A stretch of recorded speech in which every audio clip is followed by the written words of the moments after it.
The sun hadn't risen over the ruins of Vadris. 9 in weeks. Gray clouds loomed overhead like a funeral shroud, cloaking the colony in permanent twilight. A sterile wind dragged dust through broken corridors, past shattered windows and rusted steel. Amid this decay, the outer ward of the North District Medical Center pulsed with defiant heartbeat. A few stood against a cold silence. Healers, nurses, and doctors who hadn't fled when the flags changed, when the stars above filled with enemy vessels. Among them was Illyra. Illyra moved like a whisper through the dim corridor, her hands nimble, her eyes fierce with determination.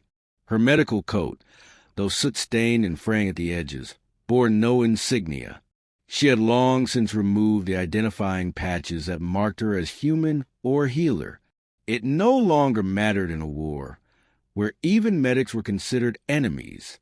She paused at room 17B, where a young child whimpered through a cracked door.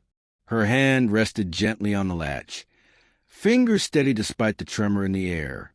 She had learned long ago how to hide fear. The child inside had been burned during a food riot, another desperate outcry swallowed by the iron regime of the alien occupation. The boy's mother had died 2 days ago. Illyra had held her hand as she slipped away, whispering promises she wasn't sure she could keep. As she knelt beside the child, murmuring reassurances and replacing a bandage, her mind was a storm. There had been murmurs of a purge. Alien guards assigned to cleanse what they called the contaminated sectors. The medical center was no longer neutral. It was a target, and Illyra, human and defiant, was on every surveillance list. She exited the room quietly, heading for the emergency stockroom. The rations had to be hidden before the patrols arrived. They always came late in the night, cloaked in armor, speaking in low clicks and guttural syllables. She'd heard rumors of medics being taken, interrogated, vanished. No one ever returned. Still, she stayed, because of Kale. Kale hadn't been seen in the city for months. Some said he had died in the Eastern Rebellion. Others whispered of seeing his shadow leap from rooftops when guards passed, too quick to trace. Illyra had known better. Kale was not dead. He was simply waiting, watching, preparing. They had met 6 years ago, before the sky fell, when the world still allowed laughter. He'd been a traveler with no last name, no past, just eyes that saw everything in a silence that unnerved even the most confident. But he saw her, not the uniform, not the profession, her, and she had fallen not into romance, but into understanding. Kale never spoke of his past, but Illyra had learned enough. The way he moved without sound, the way he read a room before he entered it, the way his fingers curled unconsciously into fighting stances when startled. He was a phantom from a forgotten era, a trained assassin, a ninja, though he'd scoff at the term. He had left when the occupation began, swearing to return only when it was time. And now that time had come. The first signs were small. Guards found unconscious, stripped of weapons, left in alleys with pressure points bruised but unbroken. Surveillance nodes blinking offline one by one. Then came the whisper, N7, a code name from old Earth records, never confirmed, always denied. The alien commanders dismissed it as human mythology, but the soldiers were not so sure. Illyra had just closed the stockroom door when the power flickered. Her breath caught. The lights dimmed, then flared red. A low alarm began to hum. They were here. Boots pounded down the hallway. She had moments. She darted back toward the children's ward, but a harsh voice barked, "Freeze!" She turned slowly. 3 alien guards approached, clad in black composite armor, their faces obscured by visors. Their weapons were raised. The leader stepped forward. "Illyra Ven," he said, voice heavily accented but clear. "You are to be detained for questioning." "On what charge?" she asked, already knowing the answer. Collaboration with insurgent forces. Harboring fugitives. I am a medic. You are human. She stood taller, lifting her chin. So are the sick. So are the dying. The blow came fast. The butt of a rifle slammed into her ribs. She crumpled, gasping. Pain bloomed, hot and deep. One of the guards grabbed her arm, yanking her upright. Another delivered a second strike across her face. Still, she did not cry out. They dragged her down the hall as other medics watched in frozen horror. One reached out, but was shoved back by a stun baton. The children cried out, calling her name. They threw her into a storage room, slammed the door, and locked it. Ilera lay on the floor, cheek pressed to the cold tile, blood in her mouth. Her vision swam. She thought of Kale, not as the fighter, not as the myth, as the man who held her hand in quiet, who traced maps of stars on her back with callous fingers, who once said, "If they take you, they take me too." And somewhere beyond the walls, in the shadows of the ruined city, Kale opened his eyes. He had been waiting. When the alarms flared, he had already infiltrated the perimeter. Every camera had been looped, every guard rotation mapped. He moved now like wind through the ruins, every step calculated, every breath measured. He had trained for this, not vengeance, not glory, but rescue. The data spike he planted earlier had triggered the alarm as intended. It would pull the guards toward the generator room, away from the holding cells. He reached the rooftop of the medical center. He crouched, peering through the slats of a broken skylight. Inside, he saw the patrols shifting, shouting commands. Kale descended. It was not acrobatics. It was precision. Controlled descent using a makeshift line, landing in silence. He passed through the hallways like smoke, unseen. Every footstep was a promise. He reached the storage room. The lock was basic. A relic. He disabled it in seconds. Inside, Ilera stirred, eyes barely open. Kale. He lifted her gently, cradling her as if she were made of stars. "I'm here," he whispered. "I told you I'd come." Her tears were silent. They moved together, Ilera leaning on him, stepped small but determined. He had mapped the escape route to the sub-basement, where old tunnels ran beneath the city like forgotten veins. He knew they'd be pursued, but he didn't care. Ilera was alive, and that meant everything. Behind them, the guards discovered the breach.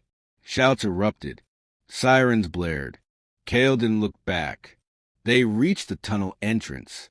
Just as Kale sealed the hatch behind them, a shot rang out. Sparks burst above his head. Ilera stumbled. "Keep going," she urged. He pulled her close and vanished into the dark. The war would not end tonight. But something had changed. The myth of N7 had become real. And Ilera, broken but unbowed, had become the heart of a rebellion yet to rise. They had tried to silence her. Instead, they had awakened him. The wind swept through the forest, whistling between the trees with a gentle persistence that hinted at the changing season. Sunlight filtered through the high canopy, dappling the ground in shifting patches of gold and green. Birds called to one another in the quiet peace, and the steady sound of a wooden ladle pouring hot water over tea leaves echoed faintly from a small structure nestled deep within the grove. Inside the old wooden tea house, Kale moved with practiced grace. His hands, though calloused, were steady and precise, as he found meaning in the ritual of simplicity. The steam curled upward in lazy spirals, and he closed his eyes, breathing it in. Every motion was deliberate. Every breath counted. This was his life now. Stillness, balance, quiet. The chaos of the world belonged to another man, one he had buried deep beneath the soil of 1,000 regrets. But even the quietest lives carry shadows. Kale turned his gaze toward the old shrine at the edge of the clearing. It had once been a training ground. Centuries of warriors before him had walked its stones, spilled sweat, and written their discipline into grain of the wood. He'd sworn never to return to it, but the air today felt wrong. Too tense, too still. He poured the tea, but his hand paused. His eyes drifted down to his boot where a soft glow pulsed once. Then again. He didn't move. Not immediately. He waited, felt the message settle in his bones before it reached his mind. Elara, his breath caught, and the cup in his hand trembled. He stood, slowly, reverently. His shadow stretched across the room as he walked the far wall, brushing aside an old scroll to reveal a narrow drawer hidden behind the wooden panels. He opened it, revealing a tightly wrapped bundle sealed in black cloth. Unfolding revealed the tools of a life he had abandoned. Garrote wire, reinforced gloves, a compact plasma shuriken, and finally, the katana. The blade gleamed faintly even in the dim light. He ran a finger along the edge. He did not hesitate. Far from the serenity of the forest, the stars shimmered against the vast black canvas of space. Kale, clad in a suit designed for low-orbit entry, piloted a one-man stealth craft stolen years ago during a forgotten mission. It had gathered dust in a concealed hangar near the coast, waiting for a moment he prayed would never come. Yet here he was, cutting to the void with lethal precision. He reviewed the data extracted from the emergency beacon. Coordinates triangulated to Delta 4. Kareth territory. Not a prison exactly. Worse. A reclamation camp where enemies of the Empire were reshaped or erased. No diplomatic channels. No rights. No hope. And she was there. The ship glided into orbit, cloaked undetected. He activated a memory imprint. A recording of Elara from their last morning together. Her hair was damp, twisted in a towel, her voice half laughing as she accused him of eating all the strawberries. He closed his eyes, let the sound wash over him. Then he cut the recording. He couldn't afford distractions. Elara was alive, but that would not last. The Kareth did not treat prisoners with mercy. They respected only strength, and broke anything that did not fight back. As his ship began descent, he reviewed the facility's layout. Minimal entry points. Patrols rotating every 33 minutes. Outer wall reinforced with quantum weave, but the guards were predictable. Complacent. That would be their undoing. He touched down in the dark side of the asteroid, where shadows stretched endlessly, providing cover. The suit hissed open, and Kale stepped out into the dead silence of alien stone. He moved without sound, weaving between rock formations and slithering down into the canyon that led to the facility's perimeter. The cloak shimmered around him, bending light, masking heat, but Kale relied more on instinct than technology. It was the rhythm of a patrol's footsteps, the arc of a rotating drone, the breath before mistake. He slipped through the shadows, reaching the outer fence, and activated a miniature EMP spike that fried the local sensors without triggering an alert. The opening was brief, but he didn't need long. Within minutes, he was inside.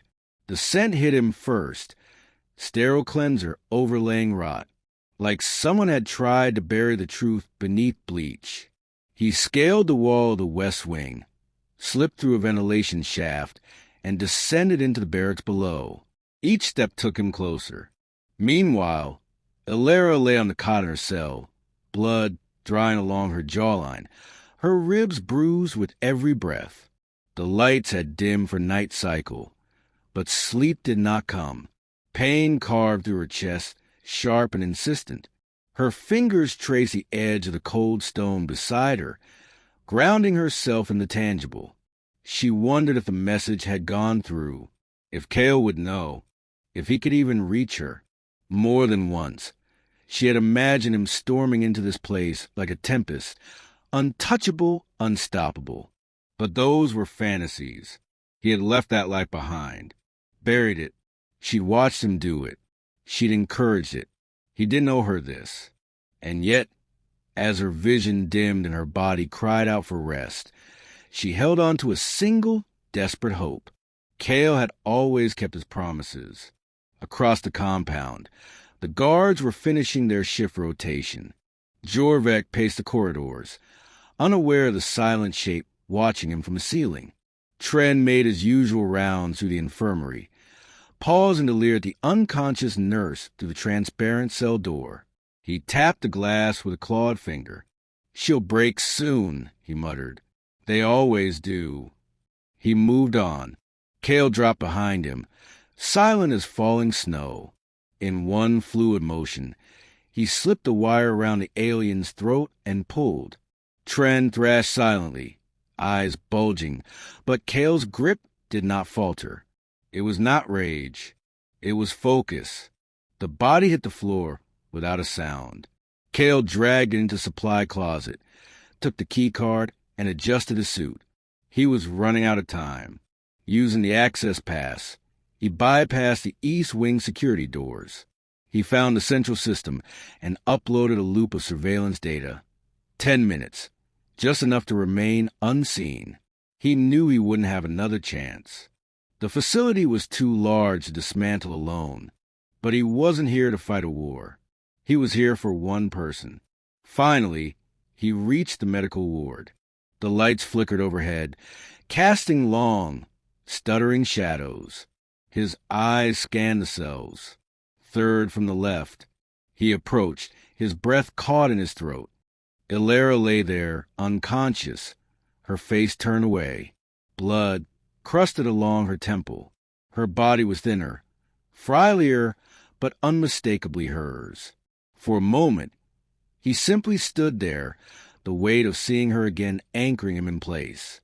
Then he moved, overriding the lock and stepping into the room. "Illyra," he whispered. Her eyes fluttered open. She stared, unfocused, then gasped. Her body recoiled instinctively, but he caught her gently. "It's me," he said softly.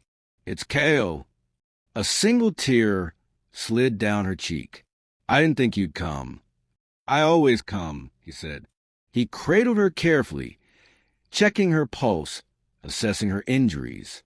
He wasn't a medic, but he'd spent enough time in battle to know how to keep someone alive. He injected her with a stabilizer, wrapped her wounds quickly, and prepared her for exfiltration.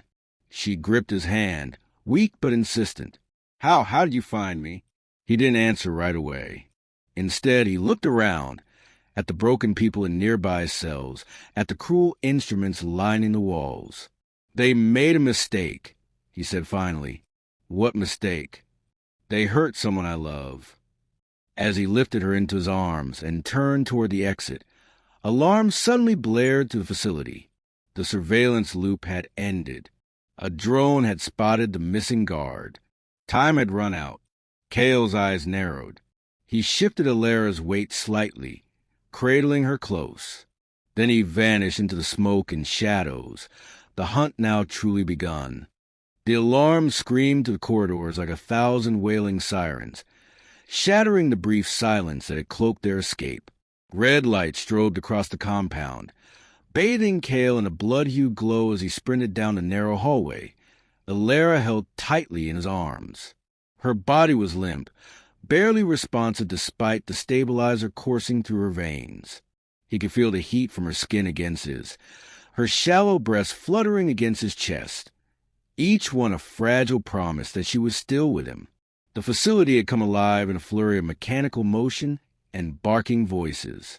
Automated doors sealed with a hiss behind him. Metal barriers slammed into place ahead, forcing him to change direction. Cale's eyes scanned for the alternate exit. Route Delta 3, the only viable escape tunnel not yet locked down.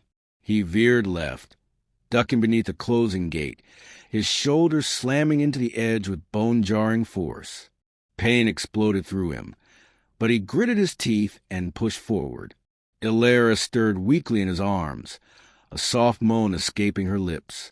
"You're okay," he muttered, though the words were more for him than her.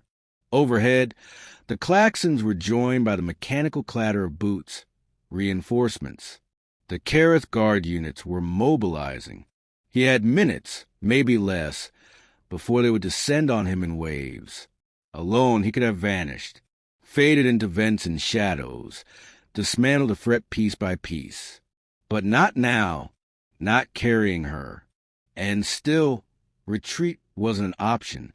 Kale reached into the hall, where a thick blast door sealed off the escape corridor. A biometric scanner blinked red beside it. He set Alara down gently and pressed the device to the panel. A signal hack needle he'd only ever used twice before. The light flickered, then turned green. The door groaned and slid open just as 3 guards rounded the corner behind him. He didn't hesitate. With one swift motion, he grabbed Alara, rolled inside, and hurled a concussion mine behind them. The blast struck the wall as the door slammed shut, buying them precious seconds. In the narrow corridor beyond, the air was stale, thick with recycled filtration, and dimly lit by low-power emergency bulbs. Kale moved quickly, boots echoing softly against the metal floor. The tunnel sloped downward into the subterranean section of the facility, one long abandoned by Kareth engineers due to seismic instability. He knew it was risky, but it was also forgotten. Unwatched, that made it the only viable path to the surface transport dock. As they pressed forward, Alara's voice croaked faintly. "You shouldn't have come." Kale didn't look down. "I told you I would. You left all that behind." "I left the war," he said. "Not you." Silence passed between them as he maneuvered through a collapsed section of the passage. Sparks snapped from exposed wires above. She winced as he adjusted his grip. "You'll need to fight," he said quietly, his voice grim but encouraging. "I can get you out, but you have to stay awake." She nodded once, barely. They emerged into an intersection where broken screens and collapsed piping turned the hallway into a metallic graveyard. A faint buzzing sound ahead warned him of drones. Surveillance was tighter than expected. He ducked into the shadow of a support beam and set Alara down beside him, out of sight. "I'll disable them," he whispered. "Stay here." She tried to protest, her fingers clutching his wrist, but he gently eased her back. "I'll be back before you finish missing me." A flicker of the old smile ghosted across her lips. Then he was gone, his figure melting into the shadows like smoke. Kale moved silently, his footsteps absorbed by the soft padding of his suit. He weaved through debris until he reached the center of the drone nest, a control panel, guarded by 2 sentries. They were Kareth hybrids, augmented with cybernetic implants that glowed faintly through their armor. Kale didn't bother with stealth. He struck fast, first throwing a flash beacon into their midst. As their sensors scrambled, he launched himself forward, taking the first down with a shuriken to the neck. The second turned, swinging a plasma halberd, but Kale dodged low, slammed a reinforced elbow into the creature's knee, and finished with a brutal strike to the throat. The drone control sparked under his hands, but he knew the interface. He rewired the command relay, looping surveillance feed just long enough to grant him safe passage. When he returned to Alara, her eyes were clearer. "You're bleeding," she said faintly. "Only on the outside. You were always bad at jokes." He lifted her again. "I'm hilarious. You're just unconscious half the time." She chuckled, weakly but real. It filled him with hope. They moved on, the air growing colder as they descended deeper. The walls here were unfinished, rock and steel meeting at uneven angles, a testament to Kareth efficiency. At last, they reached a rusted access hatch that led to the underground tram system. Kale forced it open with a groan and lowered Alara inside before climbing down himself. The tram waited in silence. He activated the manual override and brought the engine to life. Dim lights flickered along the narrow car, and the magnetic drive hummed beneath their feet. He secured the door and settled Alara in the seat, bracing her as the tram lurched forward and began its slow crawl to the outer docks. But safety was still far away. Kale checked his sensors. A ship had launched from the upper tower. Not patrol, too fast. A pursuit craft. They had been tracked. He turned to Alara, her head resting against the cold metal. "If we make it out," she whispered, "we disappear.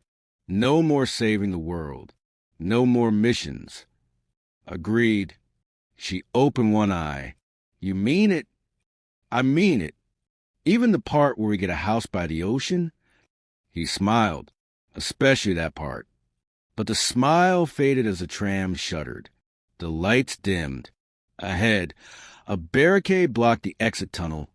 Carried intercept units. Heavy exosuits, pulse rifles, sonic disruptors. No room for error. No time for retreat. Kale stood, sliding his blade from the sheath across his back. "I need to clear the path," he said. "You can't take them all." "I don't need to. Just enough." He met her gaze, steady and full of fire. "I'll draw them. You stay in the tram. When the line clears, override the engine and go. Don't stop. Don't wait for me." She reached for him, but her hand trembled. "You're not alone anymore," she said.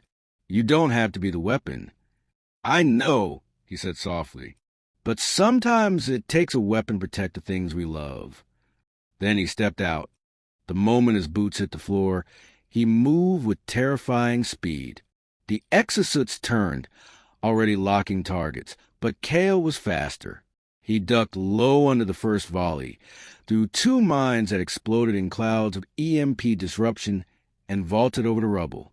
His blade sang through the air, each motion exact, controlled, lethal. He didn't think. He moved. One down. Two. Three.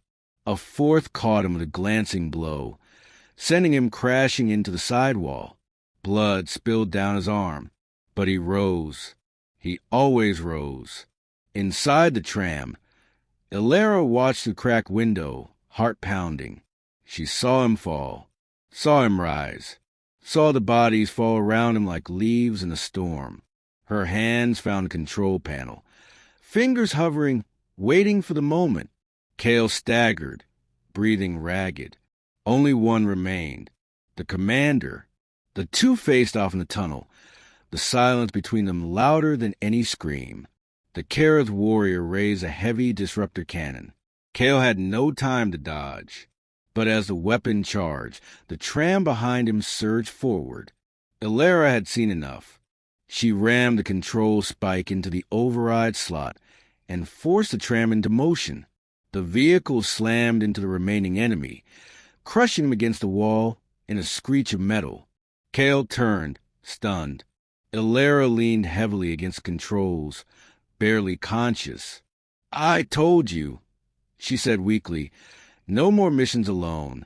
The tram hissed open. Kale climbed aboard, battered and bleeding, but whole. They didn't speak. There were no more words.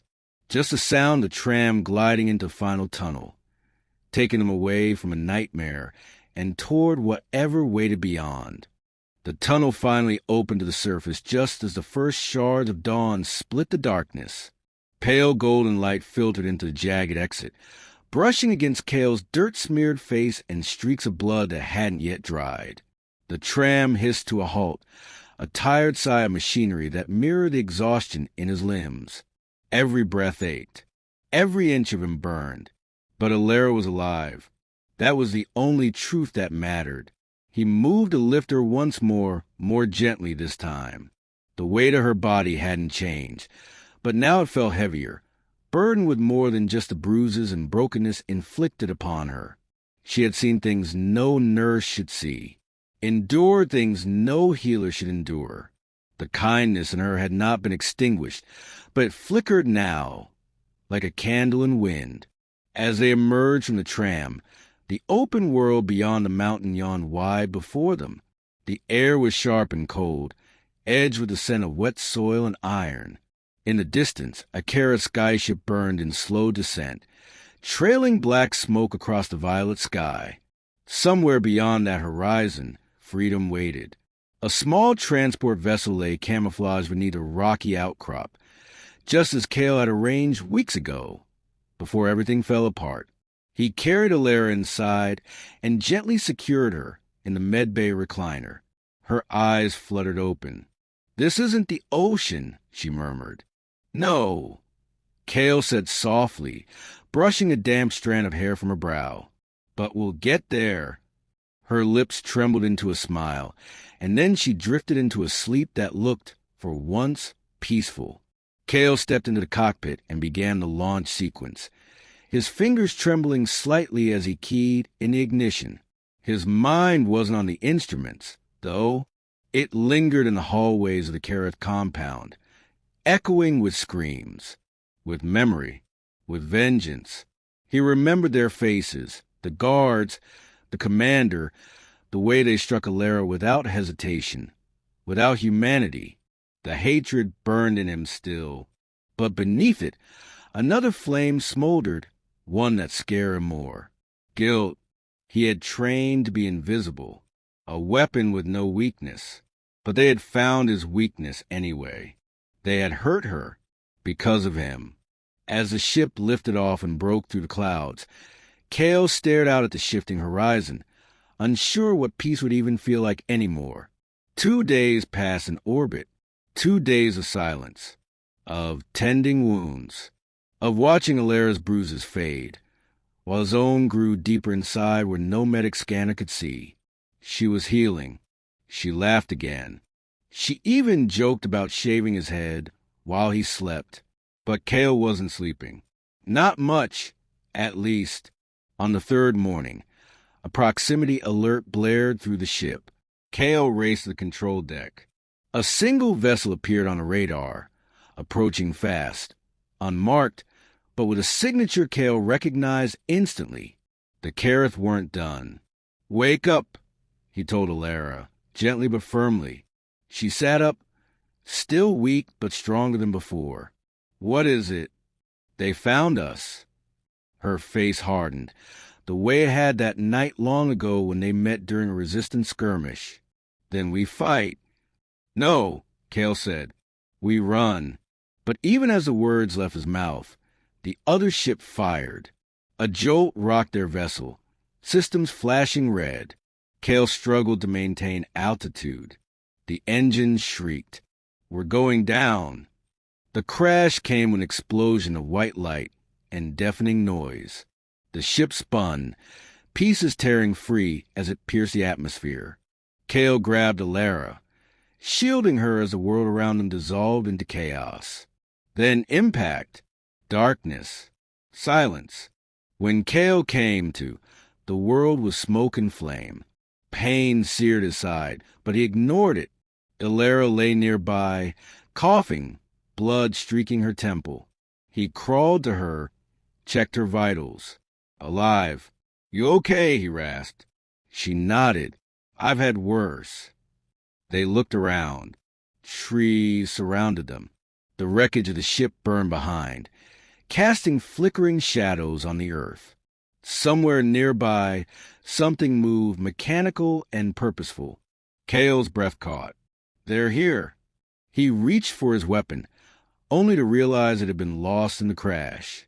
Then a voice rang out, a strange, clicking accent laced with authority. "Surrender. You are surrounded." Figures emerged from the smoke. Kareth elites, a full capture squad. They moved like predators, weapons drawn. Alara tried to stand but fell. Cale caught her. "No sudden moves," the lead guard barked. Cale slowly raised his hands. "You want me?" he said. "Not her." She resisted interrogation. That is punishable. She's a nurse. She was trying to help. She struck an officer. She is a threat. Cale's fist clenched, even in surrender. The lead Kareth gestured. 2 guards moved to take Alara. Cale's eyes burned. He wasn't afraid. He was done hiding. He was done running. As the guards reached for her, Cale struck. Fast, lethal, silent. One dropped before the second realized. The other fired. grazing Kale's leg, but not before Kale disarmed him with a bone-cracking twist and turned the weapon on the others. It was chaos. Alara crawled for cover, shouting his name. Kale fought like the ghost of vengeance, silent, swift, unstoppable. But there were too many. One blow knocked him down. He rose. Another hit. He staggered. Then the squad leader struck him across the face, and he fell to one knee. Alara screamed. Kale looked up, blood pouring from his mouth. His vision swam. The leader raised his weapon. And then another voice, a whisper of wind, a hiss in the trees. Figures dropped from the shadows. Humans, not Kareth. Fighters in black armor. Rebels. One of them moved with terrifying grace, blades slicing through air and armor. In seconds, the Kareth were on the defensive. Kale's blurry vision focused. He knew that stance. Ryo, his old commander. The rebels overpowered the squad, pushing them back. When it was done, Kale collapsed and Ryo knelt beside him. "You always did attract trouble," Ryo said with a crooked grin. "You always did show up late," Kale replied, coughing. "You called us with that emergency beacon. You didn't have to say it. We came." He looked toward Alara, who stumbled into Kale's arms, wrapping herself around him tightly. Ryo stood, glancing at the horizon. "We have a place. Safe. Hidden. You'll come with us." Kale nodded. Alara whispered, "I thought it was over." Kale looked at her, eyes fierce with purpose. "It is," he said, "for them." They followed the rebels into the forest, each step away from the wreckage, a step toward something new. Not safety. Not yet, but possibility. Redemption. Kale didn't know what the future held. He didn't know if peace was truly possible, if people like him could ever put down their weapons for good. But as Alara walked beside him, her hand in his, he knew one thing. Whatever came next, they would face it together. Not as soldier and medic, not as weapon and healer, but as survivors, as a promise forged in blood and love and fire. And that, at last, was enough. The underground haven wasn't much to look at. Bare walls carved out of mountain stone, dim lighting that hummed overhead, recycled air that carried a slight scent of metal, but to Alara, it felt like a cathedral, a sanctuary built not with marble or stained glass, but with resistance and grit. She sat by a narrow window slit, the stars above twinkling faintly through a hazy shield dome, and for a rare moment, she allowed herself to breathe. Kale hadn't left her side since they arrived. His injuries were extensive. 3 fractured ribs, a cracked shoulder blade, and a stitched-up gash across his temple, but he moved like nothing could stop him, always alert, always scanning perimeter. She knew that look, a heart that hadn't learned how to rest, a body that only remembered how to survive. "You know," she said softly, as he returned from the med station with water and ration packs, "you can sit down for longer than 30 seconds. I'm not going anywhere." He offered a smile, small and strained. "You've said that before. Then the universe decides otherwise." She took the water, sipped, watching him with eyes that saw more than the armor, more than the scars. "Kale, we're safe. For now." He nodded, but his silence echoed louder than agreement. The haven was run by ex-rebels, freedom fighters who had refused to disband even after the last wave of occupation retreated from the sector. They called themselves the Emberlight, a name Kale had once laughed at during briefing rooms and operations debriefs. Now it felt like something holy. Ryo approached them late that night. The old commander still moved like a storm in waiting. Quiet footsteps, back always straight, eyes sharp. "I've got something," he said without ceremony. Kale stood. "Intel?" "Better. Proof." He handed over a small drive. The casing was scorched, half melted. "Recovered from the ship that shot you down," Ryo explained. "Encrypted comm logs. One of our slicers cracked it, Kale plugged it into the table console. A screen blinked to life, stuttering through static until a voice cut through. Cold, calculated, familiar. Target has been identified as subject N7. Terminate if extraction fails. Secondary objective, secure the female for reprocessing. Ilera froze. They knew who I was, Kale said. Ryo folded his arms. Not just that. They knew what you'd do if they took her.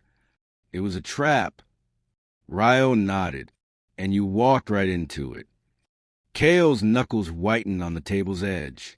The whole raid, the pain Ilera endured, it hadn't been random. It had been orchestrated, engineered. They had used her to pull him into the open. Ilera placed a hand over his. They underestimated one thing, she said. They thought breaking me would break you. Kale looked at her, and for a moment, the fire behind his eyes dimmed into something deeper. Resolved. Ryo tapped the console again. That's not all. There's a name. The one who ordered the operation. High Executive Varn. The name struck Kale like a hammer to the spine. Varn. He had heard whispers of man, more ghosts in general, the architect of silent wars and mass purges. He's still active? Kale asked. More than that, Ryo replied. He's organizing something. A new cleansing. Ilera stiffened. Where? A map flickered into view. Coordinates. A city Kale recognized. Too well. Vadran, he whispered. That's where I grew up. They're going after the underground clinics, Ryo said. Neutral medical zones. Civilians. Ilera was already reaching for her gear. We can't let that happen. Ryo raised a hand. I didn't come to ask you to fight. You're both barely healed. Then don't ask, Kale said. Just tell us where to strike. Ryo studied them both, then nodded. 3 days later, they stood outside Vadran's industrial perimeter. The city had changed. Taller walls, more drones, brighter lights. But the smell of sulfur and smoke was the same. Kale remembered running barefoot through alleys as a boy, dodging patrols, stealing bread. Now he returned not as a thief, but as a reckoning. They moved like shadows. Ilera led them through utility tunnels, her fingers tracing old evacuation routes she once memorized in case of medical disasters. Kale covered their flank, silent as wind, eyes always forward. The clinic wasn't just a place of healing. It was a symbol, the last neutral ground in a city poisoned by war. And Varn wanted it burned. As they breached the sublevel, they encountered the first patrol. Kale struck fast, disabling 3 guard with fluid, non-lethal precision. He didn't kill. Not tonight. This mission wasn't about revenge. It was about protection. Inside the clinic, chaos had already begun. Patients were being dragged from beds, medical staff shoved against walls. Kale burst in like a force of nature. Ilera right behind him. Hands off, she shouted, slamming a stun stick into one soldier's knee. He crumpled. Kale intercepted a bat in mid-swing, twisted it out of the attacker's hand, and drove him to the ground. The staff stared in stunned silence. We're getting you out, Ilera said. Everyone. Now. As the evacuation began, Kale moved deeper into the facility. He could feel it, like static on his skin. A presence. Varn was here. He found him in the upper wing, standing over a burning pile of records. Tall, armored, a face that had not aged in 2 decades. Cold eyes met his. N7, Varn said, voice silk and steel. You came. Kale stepped forward, slow and deliberate. You hurt her. She was a tool. You're the weapon. Kale clenched his fists. Not anymore. Varn smiled. You think love makes you strong? It makes you vulnerable. Predictable. Kale didn't speak. He moved. The fight was brutal. Not elegant. Varn was trained, augmented, ruthless. But Kale fought like a man with nothing left to lose and everything left to protect. They traded blows, crashing through doors, shattering glass. Varn landed a hard strike, sending Kale sprawling. "You were my greatest creation," he hissed, "and my deepest disappointment." Kale rose, bleeding, shaking. "You taught me how to kill." "She taught me why not to." He lunged. This time, he didn't fight like a weapon. He fought like a husband. He fought for Alara. With a final, shattering strike, Kale drove Varn to the ground, pinning him. The old commander gasped, shocked not by the pain but by the humanity in Kale's eyes. "You lose," Kale said. The authorities arrived minutes later. Freedom fighters, medics, civilians armed with hope and outrage. Varn was taken into custody. The clinics were saved. Later, as the fires were put out and the wounded tended, Kale stood beside Alara beneath a bruised sky. "You're hurt," she said. He looked at his torn uniform. The blood dried at his collar. "Yeah, but not broken." She leaned into him. "For what it's worth," she whispered, "you make a good hero." Kale chuckled softly. "I never wanted to be one." "Too late," she said, as they looked over the city. No longer swallowed by shadow, Kale felt something unfamiliar rising in his chest. Not anger, not vengeance, something simpler. Peace. And beside him, Alara's hand found his again. This time he held on. The transmission ended, and silence fell over the resistance hub. Alara leaned her head against Kale's shoulder, the warmth of his presence grounding her amidst the chaos of memory and aftermath. Around them, the clinic stirred with cautious hope, wounds being bandaged, lives slowly reclaimed. Kale watched a child help an elder with trembling hands, and for once, he didn't feel like a ghost of war, but a man choosing peace. Alara's voice was soft, steady. "There are others still out there, Kale. Still in chains. Still afraid." He nodded, the fire rekindling behind his eyes, not of rage, but purpose. "Then we don't stop." They stood together, not as fugitives or rebels, but symbols, survivors, protectors. The fight wasn't over, but they had become the spark. And in the dark, even a spark could become a sun.